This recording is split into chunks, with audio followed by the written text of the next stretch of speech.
Hatab, lo mukhamilta.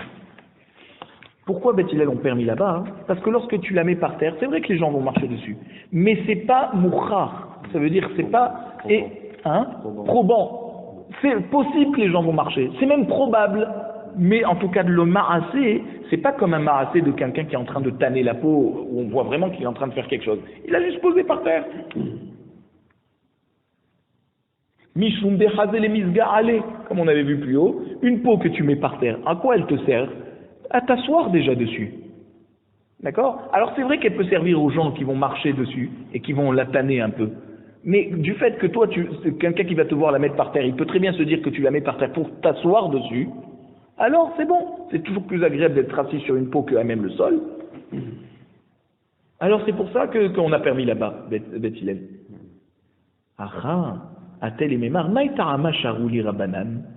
Ici, dans les greffes, si on te permet de les mettre sur des pieds comme ça, des petits poteaux, pour que ça sente pas mauvais, tu risques de te dire, pourquoi ils m'ont permis Chachamim de les mettre là-bas, qui est Chidé l'Olisrar, pour que ça sente pas mauvais, parce que je n'ai aucun intérêt avec ces graisses. En quoi elles vont nous servir ces graisses? Elles sont interdites à la consommation, d'accord? Mali les mishtechinhu, mali les mimyechinhu. Si Chachamim m'ont permis de les étendre pour que ça sente pas, alors j'ai le droit aussi de leur mettre du sel pour que ça sente pas mauvais. Il y avait deux possibilités, ou on les étend, ou on met du sel. Ah, il va dire, si Chachamim m'ont permis de les étendre pour que ça sente pas mauvais, alors ils m'ont permis aussi de mettre du sel. Or ça, on n'a pas le droit. C'est deux choses différentes. Donc c'est pour ça que la halakha, elle n'est pas comme Rabbi Yoshua, on lui a pas permis de les étendre pour pas qu'il fasse une confusion et qu'il pense que c'est permis aussi de mettre le sel. Et parce que si tu prends de la greffe et tu lui mets du sel, qu'est-ce que tu es en train de la faire? Tu es en train de la travailler, d'accord? Et là, c'est Asur Minatora, on n'a pas le droit. Amolho, vous vous rappelez dans les Avot Melachot, Amolho, faire la mlicha de la viande pendant Shabbat, on n'a pas le droit. Alors pendant Yom Tov, on a le droit parce qu'on a le droit de consommer la viande. Mais la graisse que tu n'as pas le droit de consommer, si tu lui mets du sel dessus, tu es en train de la faire travailler. Et qu'est-ce qu'il y a dans les Avot Melachot? Il y a Amolcho, mettre le sel, Amabedo aussi, travailler la peau, d'accord? Donc vous voyez qu'on n'a pas le droit de faire un travail sur des graisses par exemple. Sur quoi tu la jettes? Alors voilà, tu dois la jeter. Et même si ça risque de sentir mauvais, et on t'a toujours pas autorisé de l'étendre. Ça ne mangeait pas, que ça servait de la cochonnerie. Non, mais c'est peut-être que il veut travailler la graisse pour, je sais pas, en faire quoi? Pas pour la manger. Même pour autre chose, on a le droit d'utiliser pour autre chose. La vendre, peut-être avec vous. Oui. On va voir. Amar Rav Yehuda Amar Shmuel, Rav Yehuda nous dit au nom Shmuel, Moleach Adam, Kama Hatichot Basar Bevatachat, Afapi Sheno Tsarich Ela la Haticha Achat. Donc c'est un chidouche que Rav Yehuda nous amène au nom de Shmuel. Admettons que vous avez un steak, vous êtes seul, vous savez que vous allez en manger qu'un seul, tu as le droit d'en prendre 4 ou 5 et de leur faire la mlicha. Agave le morceau que tu vas manger. Ravada Barava Ma'arim ou Malach Garma Garma. Ravada Barava Ma'arim, ça veut dire il faisait une petite embrouille et il mettait du sel, Garma Garma, ça veut dire un os avec un autre os. Ça veut dire il ne mettait pas tous les morceaux de viande ensemble. Il prenait un morceau avec l'os, un gros morceau de viande, il le salait. Après qu'il avait terminé, il prenait un autre morceau et il disait mais celui-là je le préfère plus que l'autre. Et après encore un autre morceau, il dit non mais celui-là il est vraiment mieux. Donc ça veut dire qu'il faisait beaucoup, mais il a le droit. On a le droit parce que tu as le droit de... J'ai fait la sélection au fur et à mesure. Voilà. Ça c'est Ravada Barava.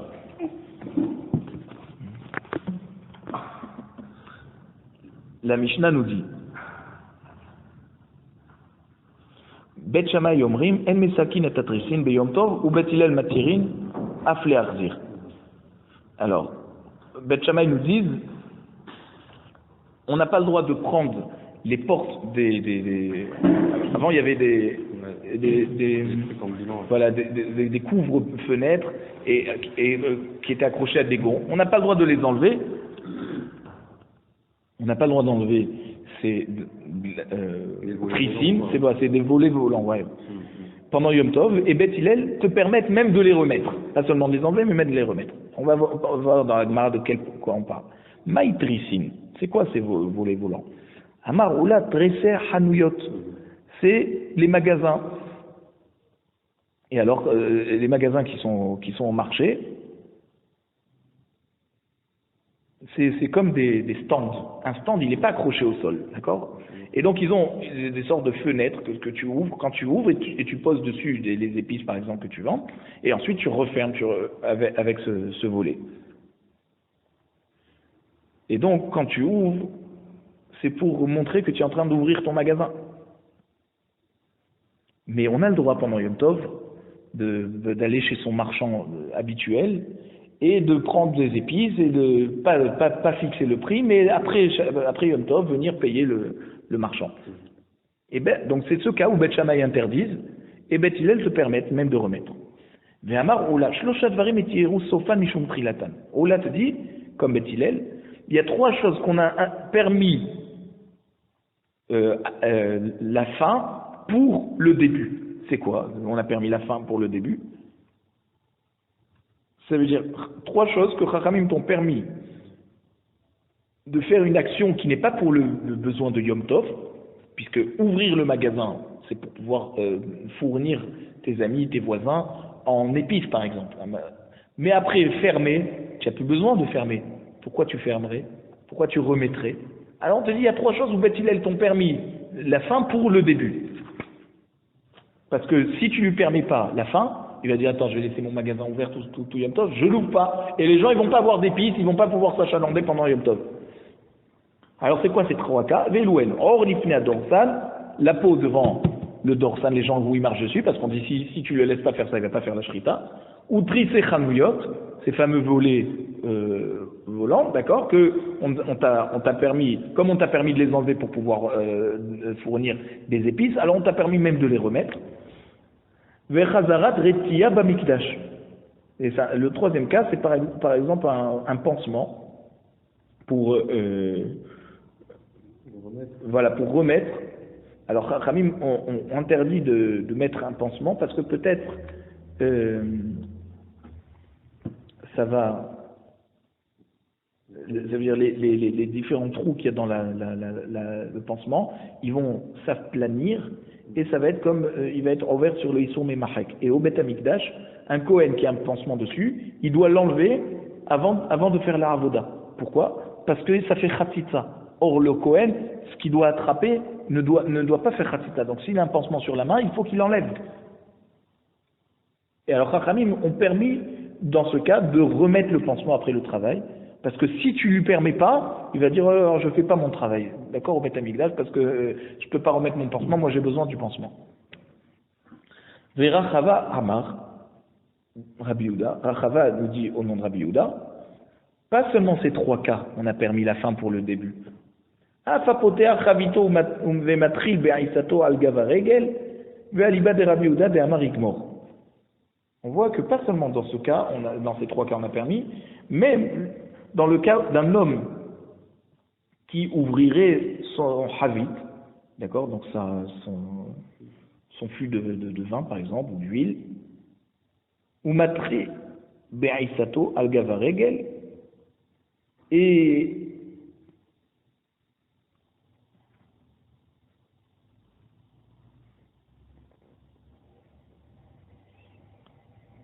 donc on va dire comme ça. Potéach et Travito, d'abord, c'est quoi? C'est quelqu'un qui commence à vendre son vin aux gens qui viennent par exemple à Yerushalayim pour les trois fêtes. D'accord?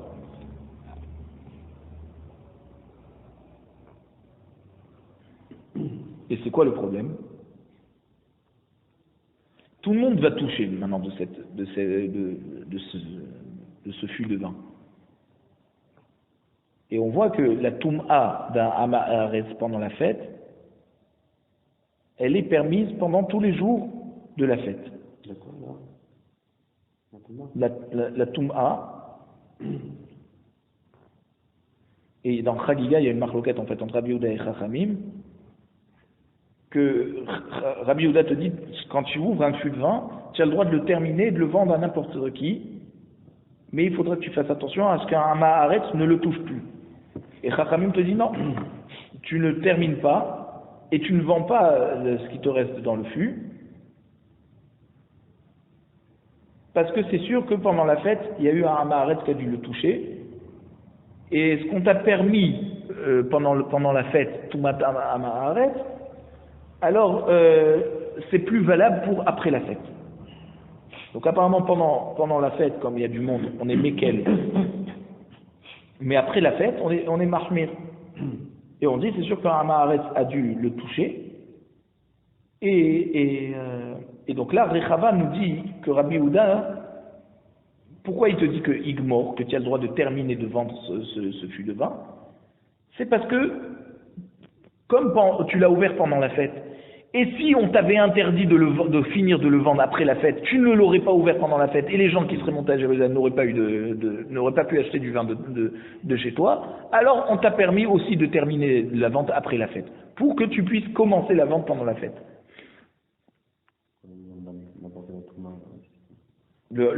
Apparemment, il y a Toumat Amaharetz. Les gens qui font pas, on dit qu'un Amaharetz en général il fait pas trop attention. Alors, comme il y a du monde à Yerushalayim pendant Shalosh Regalim, on a plus été Mekel à ce moment-là. Mais ce qu'on a été Mekel pendant la fête, d'après Chachamim, on doit retourner à être Mahmir après la fête. Donc si tu as un fût de vin que tu n'as pas terminé de le vendre pendant la fête, à la fin tu dois le laisser comme ça parce que forcément il y a beaucoup de monde qui ont dû toucher ce fût de vin. Et c'est pour ça que Chachamim te dit c'est assourd. Et Rabbi Yehuda il te dit non, on permet. Sinon on craint que les gens vont pas commencer à ouvrir un fût de vin pendant la fête parce qu'il va se dire je vais pas pouvoir le terminer.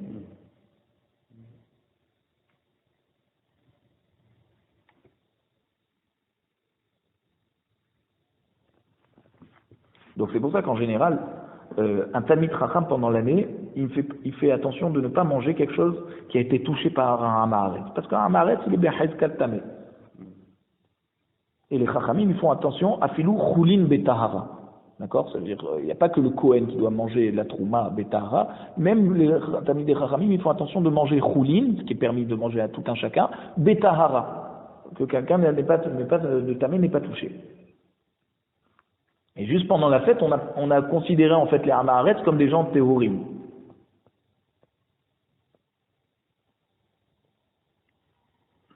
Matin Beisato, ça veut dire qu'il commence de. Alors, voilà. Au commerce. Voilà, justement, il commence à vendre une pâte, d'accord, pour du pain, ok, et il se dit comme ça, si on me permet pas de vendre mon pain après la fête, alors je préfère arrêter de le vendre même pendant la fête, et je le garde chez moi, je ne vends plus. Et les gens, comment ils vont faire? Ils vont pas avoir de quoi manger. Donc on lui permet de vendre le début de son stock de pain, même si on sait qu'il va pas le terminer avec la fête, et qu'il va vouloir continuer à en vendre de ce même stock après la fête, et que là, on craindrait que là, il y a beaucoup de Amaharetz qui ont touché le pain pendant la fête, et donc on devrait interdire. Rabbi Yehuda a permis. Et c'est ça le chidouche de Rechava. Or l'ifna dorsan, alors Maman reprend par les trois cas de Oula. Or l'ifna dorsan, la peau, on a le droit de l'étendre devant les gens qui vont marcher.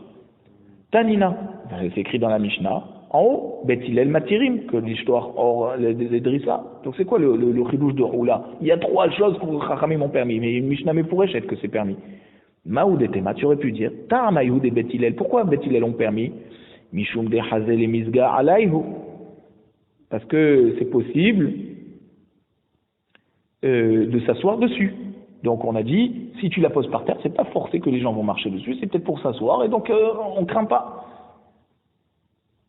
Ve'afilou me'arev yom tov. Donc même si la BMA, tu lui as fait la shrita arev yom tov, Nami, tu auras le droit de la poser par terre parce que tu peux t'asseoir dessus. Kamash Balan, non. Que là, non. Le chidouche, c'est pas ça la raison que Chachamim m'ont permis. Itiru sofa mishum trilatan. Le chidouche, c'est parce que si on ne te permet pas de la mettre par terre, tu ne vas pas faire la shrita et tu ne vas pas avoir la simchat Yom Tov. Arbi Yom Tov in, DRM Yom Tov lo.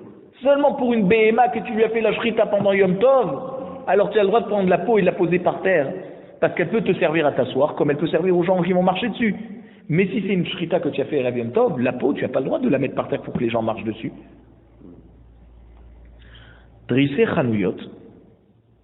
Aussi le cas de Trissé Chanouyot, les volets volants. D'accord? Nami Tanina. C'est écrit aussi dans la Mishnah que c'est permis. Ou Bet il matirina fle arzir. Bet il te permet même de les remettre. Quel est le chidouche de Ola?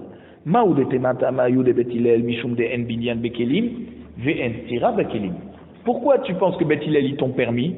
C'est parce que pour Bet Hillel, il n'y a pas de construction et de destruction sur un Kéli. Toute l'interdiction de construire, de détruire, c'est sur des murs, c'est quelque chose que d'accord, pas sur des Kélim en tout cas. Et c'est seulement Bet Shammai qui pense ça. Donc c'est pour ça que Bet Hillel t'ont permis de remettre. Et là, parce que c'est des volets ambulants, c'est un Kéli. Ve'afilou des batim nami. Et alors tu aurais pu penser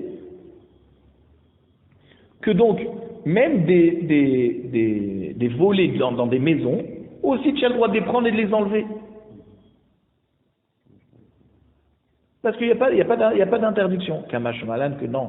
Ou là il est venu te dire pourquoi c'est pas ça le terme de Bet Hillel. C'est pas parce que il y a pas de binyan estira dans les kelim. C'est non, c'est tout la raison, c'est que c'est parce que c'est juste, voilà, etirus sofa mishum trilatan, behanuyot in, debatim lo. Ce qu'on t'a permis, c'est seulement pour les magasins. Parce que si tu ouvres pas les volets, si on ne te permet pas de les remettre, alors tu vas pas les ouvrir et tu vas pas pouvoir fournir des légumes ou des épices aux gens. Mais pour les maisons, non, on t'a pas permis. C'est seulement parce qu'il y a un tsorer du rabbin dans un magasin. Mais une maison, c'est ton tsorer personnel, Bet Hillel ne va pas te permettre. Maintenant, pour le pansement, Chazara Retia Bamikdash, Namitenina, c'est une Mishnah dans Eruvin, d'Avkoubet, qui dit Marzirin Retia Bamikdash, on a le droit de remettre le pansement pour les Kohanim qui travaillent dans le Bet Amikdash, Valo Bemdina, n'est pas pour en dehors du Bet Amikdash. Quel est le chidouche alors de Oula? Maoudetema, j'aurais pu penser. Pourquoi on t'a permis au Bet Amikdash de remettre le pansement? Parce qu'il n'y a pas de Issour Midrabanan au Bet Amikdash. Donc tous les Issourim Midrabanan de Shabbat sont permis lorsque tu es au Bet Amikdash. Et donc c'est pour ça que tu as le droit d'attacher le pansement. Et donc, ça veut dire, toute chose de refoua, qu'il n'y a pas de melacha minatora avec.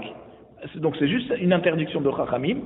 C'est quoi l'interdiction de Chachamim? Pourquoi on n'a pas le droit de refoua pendant Shabbat? Xera mishmou shrikat samananim. Tu risques d'écraser des feuilles, des plantes pour pouvoir créer un médicament.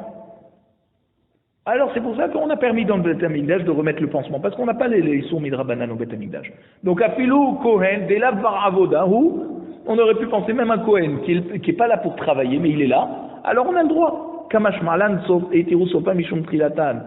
C'est Davar Avoda in, Delav Bar Avoda lo. Seulement un Kohen qui est censé travailler, alors on lui a permis de remettre le pansement.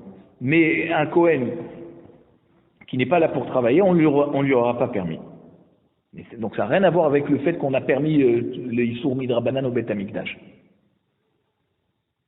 Potear et Ravito. Nami Tanina. Alors maintenant on pose la question sur Rechava qui est venu rajouter le cas de celui qui commence, voilà, qui ouvre un nouveau fût de vin pendant Yom Tov, pendant les fêtes pour le vendre, même s'il sait qu'il ne va pas le terminer, on lui laisse continuer à le vendre, même si on sait qu'il y a des Amaharet qui vont toucher. Nami Tanina, c'est une Mishnah dans Hagiga. Perek-Kavav, Apoteach et Ravito, Matril Be'Isato al-Gava Regel, Rabbi Yehuda Omer Igmor, Vachachamim Omrim Lo Igmor. On voit que c'est une marloquette Rabbi Yehuda et Chachamim à propos de celui qui commence un nouveau fût de vin à vendre, ou celui qui commence un nouveau stock de pain, alors qu'il sait qu'il ne va pas le terminer. Maoudetema, alors c'est quoi le chidouche de Rechava? Il te dit oui, j'aurais pu penser, Tumatar Ma'aretz Baregel, Ketahara Shaviuha Rabanan. Que la Touma du Hamaharetz pendant la fête, elle a été considérée par Chachamim comme une Tahara Gmoura. Ça veut dire que quoi? Qu'au moment où les gens se réunissent, tout le monde sont Haverim, tout le monde sont becheskat tehorim, comme des amis. Parce qu'il y a un passouk dans Shoftim qui dit Vayasef kolish Israël el ha'ir keish echad chaverim. Lorsque tous les bénis Israël sont réunis dans la ville, donc Yerushalayim, comme une seule personne, comme des amis. Donc, ça veut dire qu'ils sont tous considérés comme des amis, donc tous comme tehorim. Et c'est pour ça que Rabbi Yehuda te dit que la Touma après la fête, elle ne retombe pas rétroactivement sur quelque chose qui a été touché pendant la fête. Et donc, Afalgab delo itril nami.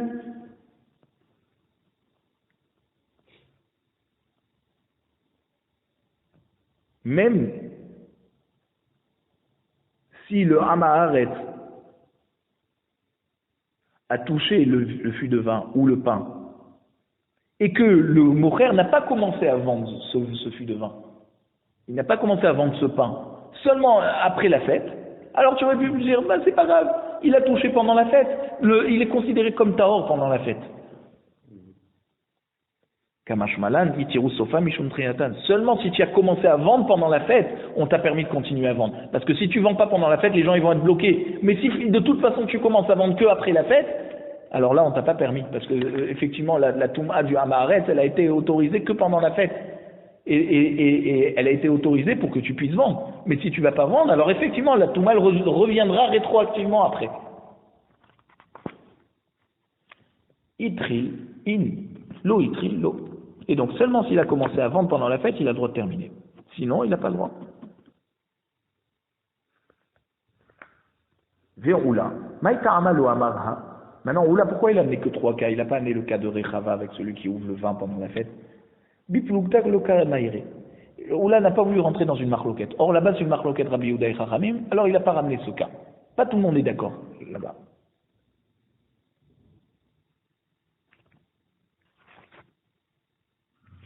Chachamim là-bas n'ont pas permis. Anachanami nous. Alors la Gemara dit, mais ici aussi, ces 3 cas que tu as ramenés, ils sont aussi en marloquette, Bet Shammai, Bet Hillel, tu vois bien, c'est des marloquettes. Bet Shammai, Bimkom, Bet Hillel et Namishna. La Gemara répond non. Lorsque Bet Hillel sont venus être Rolex sur Bet Shammai, alors c'est comme si il n'y a pas de marloquette. C'est-à-dire on est simplement venu t'amener l'avis de Bet Shammai, mais ce n'est pas une opposition. À la Khalé Maasé, on retient que Bet Hillel. Donc c'est pas une marloquette. Or là-bas c'est Rabbi Yehuda et Chachamim, c'est pas la même chose. Alors quand il y a Bet Shammai et Bet Hillel, ça s'appelle pas une marloquette, puisque toujours c'est Bet Hillel. C'est simplement qu'on te ramène l'avis de Bet Shammai pour te dire qu'il y a eu une discussion là-dessus. Ba medvarim amurim. Alors matnitin delo ki haïtana. Notre Mishnah, maintenant, Bet Shammai, Bet Hillel, est-ce qu'on a le droit de remettre le tir, les boîtes où on mettait les épices, donc est-ce qu'on a le droit de remettre la porte dessus ou pas? Alors elle va pas comme le Tana de cette braïta. Betania, Amar Rabbi Shimon ben Elazar, Modim Bet Shammai ou Bet Hillel, Shemetzalkin et Tatrisim Yom Tov, Lo Nechleku Ela Le'arzir.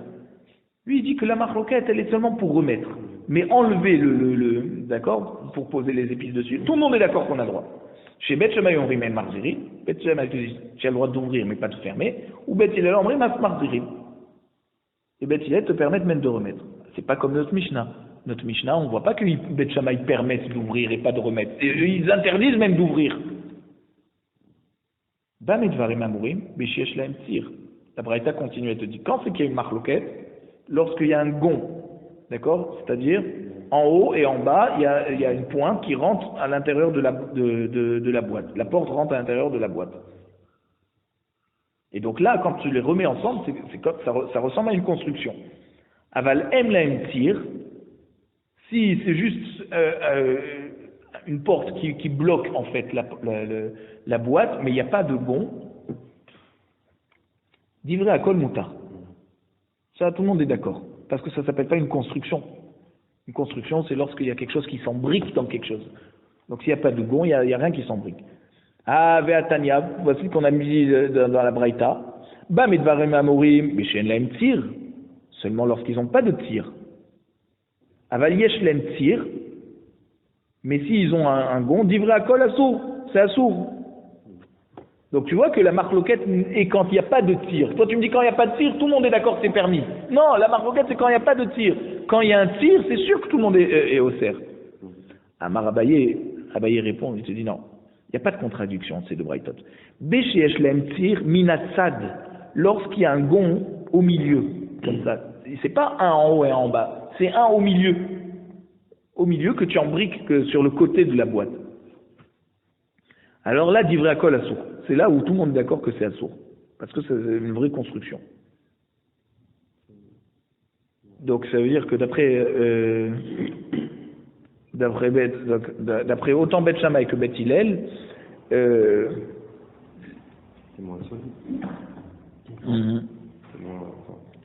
alors ça veut dire quand il y en a un de côté, tout le monde va être d'accord pour te dire que tu n'as pas le droit de remettre. Maintenant, en la une tir kol aikar, s'il n'y a pas de bichlal de tir, ni en haut, ni en bas, ni au milieu, divra kol mutar. Tout le monde est d'accord que c'est permis de remettre. Qui pliguait, béchéchelem tir baemtsa. Ah, bah, excuse-moi. Alors, quand j'ai dit là-haut, c'est ça. Béchéchelem tir minatsad. Tir minatsad, c'est un en haut et en bas. Ça, c'est vraiment une vraie construction et c'est pour ça que c'est assourd. Quand il n'y a aucun tir, tout le monde est d'accord que c'est moutard, ça ne ressemble pas à une construction. Mais quand la marloquette, elle est quand il y a un tir entre les deux. C'est pas vraiment une construction, mais c'est déjà mieux que rien. Donc c'est là où il y a la marloquette. Mar savar gazrinan tir baemsa à tout tir minatsad. Beth Shammai te dit, attends, faut faire attention. C'est vrai que le tir baemsa, il n'a pas de issour minatora, parce que c'est pas une vraie construction. Mais si je te permets, alors on risque de craindre que tu vas t'autoriser, même quand il y a un gond en bas et en haut, que là c'est une vraie construction minatora. Ou Mar savar lo gazrinan. Et Beth Hillel, il te dit non, on va pas pousser jusque là. Si on t'a permis le tir minatsad, on ne craint pas que tu vas t'autoriser à remettre une porte qui a un gond en bas et en haut, que là c'est une vraie construction minatora. Ça c'est la marloquette entre Beth Shammai et Beth Hillel. Leur marloquette, elle est sur le tir baemsa. Tout le monde est d'accord que quand il y a un tir en haut et en bas, un gond en haut et en bas, c'est une vraie construction, c'est assourd. Tout le monde est d'accord que quand il n'y a aucun tir, c'est moutard, parce que ça ne s'appelle pas une construction. Toute leur marloquette, c'est quand il y a un tir au milieu. Beth Shammai te dit, on craint que si on t'autorise le tir au milieu, tu vas pousser et tu vas t'autoriser à remettre une porte où il y a un tir en bas et en haut, et là c'est une vraie construction. Et Beth Hillel te dit, on ne craint pas ça.